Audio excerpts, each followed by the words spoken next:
Greetings, my sexy audience. My name is Marty, and today we're going to be making another gaming PC build video. So, today we're going to be doing a $1,000 gaming PC, and for all the new viewers out there, I like to say some of these few words before we start. So, this series features only a PC. We're going to build only a PC right here, so if you're new to PC gaming, like if you're coming from a console or something, remember you still need to get some PC peripherals before you can start gaming. You still need a mouse, a keyboard, a monitor, and things like that. And also, this build only has the parts. You still need to get an operating system, so where you go and buy Windows for, I don't know, like $100 was it? Something like that. Or you torrent it, or whatever the hell you do it, however the hell you get it for free from university. Or you go and get a free OS like Linux, it's all up to you. This one features only the parts. So yeah, with that being said, let's jump straight into the build. For the CPU, I chose the Intel Core i5-4670K, and for those that watch these build videos on my channel for quite some time, you know this is the first time I've ever used an Intel Core i series CPU, because we finally have the cash to do it. So the 4670K, it is without a doubt one of the best CPUs out there for gaming. You're probably thinking right now, like, Marty, aren't i7s better than i5s?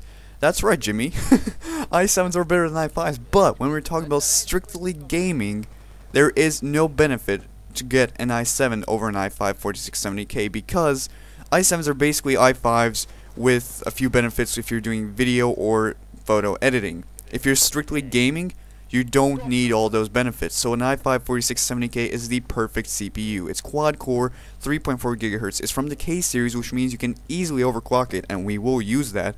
And for the price of $230, it's a great CPU. It will smoke almost every single AMD CPU out there. Even the 8-core FX 8350 will be smoked by this i5. Trust me, guys, it's crazy. For the CPU cooler, I chose the Cooler Master Hyper 212 Evo. Nothing bad to say about this CPU cooler. It's quite massive. I guess that's an issue. Overall, like, it's big, but you don't need to worry about that because this build covers that. The case, it will be big enough to hold the Cooler Master Hyper 212 Evo, and for the price of $35, it will keep your CPU cooled even if you overclock it, so no problems there. Next up, we have the motherboard, and I chose the Asus Z87A ATX motherboard. It is the LGA 1150 motherboard, so obviously it supports our CPU. It also supports USB 3, PCI Express 3.0, SATA 3, very fast DDR3 RAM, which is very good. Even if you put very fast RAM in your build, it will work just fine. And most importantly, my favorite part about this motherboard is it does support both Crossfire and SLI. So if you will have the money in the future, you can buy another graphics card, put it in this build, and you run them in SLI or Crossfire and get basically double the performance in games, which is really cool. And the price is $115. Next up, I have the RAM, and I chose the Crucial Ballistix Sport 8GB DDR3 memory. It's 1600 MHz, fast enough. You know, it's not slow, it's not very fast, but when it comes to games, you don't really need that super fast RAM, like 1800 MHz or more. So 1600 MHz is just enough. Again, DDR3, it's 8 gigs, but it's 2 RAM sticks by 4 GB, just in case so you would know, and it is $75. Really good RAM. Next up, we have the hard drive. And at first, I was going to slap in a Western Digital Caviar Blue, as I always do, but I actually checked out how are the prices right now.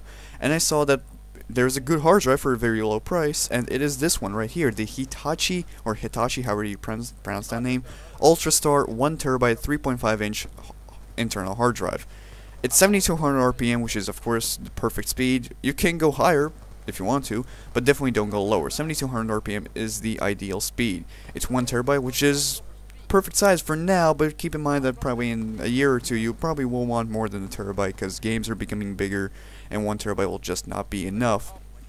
And like, it sounds a good hard drive, right? And you're probably thinking, well, what's the problem with it? Well, it's $47, or actually $48. That's really low for a 7200 RPM 1 TB hard drive. I was literally looking over all sites trying to find a problem with it, and at the end I realized there is no problem with it. It's a good hard drive, despite the low price. People are literally on Amazon thinking like, I don't know, why does it cost so low, because it's really a good hard drive.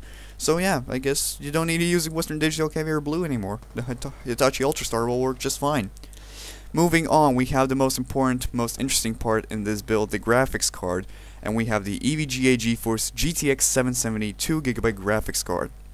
That is the best graphics card I've used so far in any one of my builds. And it might be a little bit too overkill because it is $330.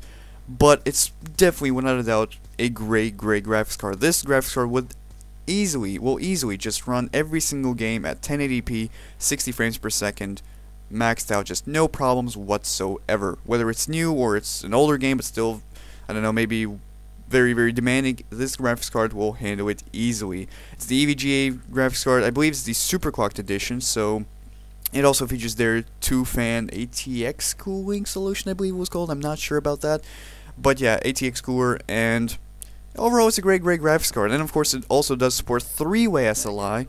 I don't remember how much PCI Express 3.0 slots were in the motherboard. I believe 2. But if you ever get a 3-lane or 3 PCI Express 3.0 slot motherboard, you can literally put 3 770s and run them together in SLI and get ridiculous performance results in games, which would be just crazy. But of course right now we can't do that with this build because we are on a $1,000 budget. I want to quickly go back to the memory about the storage. You did probably notice that there is no SSD in this build. You can maybe get a cheaper case than I use right here that I'll talk in a second, or maybe even go with a lower graphics card and get an SSD, but I personally think that the build we have right here is a great build, and that you should build it like this at first, and then save a little bit of cash and get an SSD later, but about that a little bit later in the video. So, now, about the case. I chose one of the best cases in the industry. You might argue with that, but I personally think it's one of the best cases in the industry, and so does like hundreds, if not thousands of people agree with that. It is the Fractal Design Define R4. It's a ATX mid-tower case, and it is just an ideal case because it's not something super crazy with super ridiculous designs. It is very simple, minimalistic, subtle design. This is the classic windowless version, so you don't have a window in your side panel, so you can't see through it. If you want, you can spend a couple extra dollars and get that version. I chose this one to save a little bit of cash, but yeah, this will cost you $90, and it's just so good. It has USB 3.0 support if you want it. Obviously, you probably want it. It has very great cable management support. You can just hide all cables if you want to, which you probably will want to, and it has great airflow. So overall, there's just nothing bad about this case. It doesn't have some ridiculous design that you'll see from miles away, so I just personally think that it's a great case. For the price of $90, yeah, it is a little bit expensive. You can get a good case for like 40 bucks if you want to and save some cash. Maybe get even a SSD already instantly with your $1,000 budget, but I personally think that going with the Fractal Define R4 at the beginning would be really cool because it's a great case. And last but not least, for the power supply, I chose yet again the Corsair CX600, the Corsair Builder Series 600 watt 80 plus bronze certified power supply. For the price of $55, you just can't go wrong with it. It will power up everything in this build easily, and it's just so good. Obviously, when you're choosing a power supply, you must check out what the brand is. You don't want to get some cheap, shitty Chinese brand because it's not a joke. Literally, one of my friends just recently from a pretty big Latvian gaming channel called Spēlējam Kopā, or Let's Play Together, he literally just burned his PC because he got a cheap Chinese power supply, and it just it didn't even live for a year. It just fried.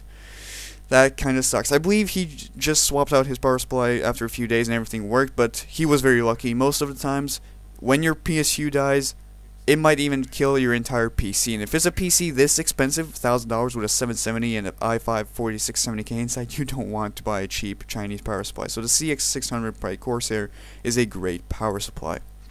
And there you have it, guys. My first ever $1,000 gaming PC build with the first ever Intel CPU in any one of my builds, because I've always been going AMD because of how cheap they are. Overall, I think this is a great build. You will spend $972 building it, so you still have $30 from your budget, which you can spend on, I don't know, maybe buying a few cans of beer, or maybe buying a mouse or a keyboard or something. Or what I would do is save that cash, save a little bit of cash in the upcoming weeks, and buy an SSD and slap it into this build, and then it's just going to be a beast, just a ridiculous beast. So yeah, anyways guys, my name is Marty. Hope you enjoyed this video. If you did, please be sure to leave a like rating down below, because I really want this series to kick off so that more people see it.